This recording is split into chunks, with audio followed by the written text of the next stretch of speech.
May 10, 1718 ഇറ്റലിയിലെ ആസ്തി father Francisco സ്കോത്തോ Opera Piya മില്ലിയവാക്ക പ്രഭാതത്തിൽ ദിവ്യബലി അർപ്പിക്കാൻ ഒരുങ്ങുന്നു.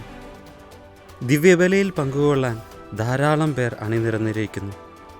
അൾത്താരയുടെ മുന്നിൽ പബ്ലിക് നോട്ടറിയായി ഡോക്ടർ അലസാൻദ്രോ അംബ്രോജോയും മെത്രാൻ്റെ ചാൻസലറും കുർബാനയ്ക്ക് സഹായിയായി നിൽക്കുന്ന വൈദികൻ്റെ ബന്ധുവുമുണ്ട്. വൈദികൻ തിരുവോസ്തി ഉയർത്തിയപ്പോൾ അത് രണ്ടായി വിഭജിക്കപ്പെട്ടതായി ഡോക്ടർ അംബ്രോജോയ്ക്ക് കാണപ്പെട്ടു. മറ്റൊരു ഓസ്തിയെടുക്കാൻ ഡോക്ടർ അംബ്രോജോ അപ്പോൾ സങ്കീർത്തിയിലേക്ക് പോയി. ആ സമയം വൈദികൻ ഉയർത്തിയ തിരുവോസ്തിയിൽ നിന്ന് തിരുരക്തമൊഴുകി അൾത്താര തുണികളെല്ലാം നനഞ്ഞു. തിരിച്ചു വന്ന അംബ്രോജോ ഈ അത്ഭുതം കണ്ട് കരയാൻ തുടങ്ങി.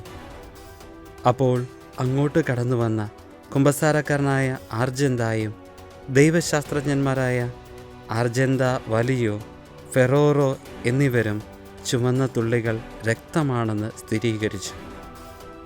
തിരുവോസ്തിയിൽ നിന്ന് തിരുരക്തം ചിന്താൻ തിരുമനസ്സായ പരിശുദ്ധ പരമ ദിവ്യ കാരുണ്യമേ, അങ്ങേ വിലതീരാത്ത തിരുരക്തത്തെ ഓർത്ത് ഞങ്ങളുടെ മേലും ലോകം മുഴുവൻ്റെ മേലും കരുണയുണ്ടാകണമേ. പരിശുദ്ധ പരമ ദിവ്യ കാരുണ്യത്തിന് എന്നേരവും ആരാധനയും സ്തുതിയും പുകഴ്ചയും ഉണ്ടായിരിക്കട്ടെ. വിശുദ്ധ കുർബാനയുമായി ബന്ധപ്പെട്ട വീഡിയോകൾ നിങ്ങൾക്ക് ലഭിക്കാൻ ഈ ചാനൽ സബ്സ്ക്രൈബ് ചെയ്യുക.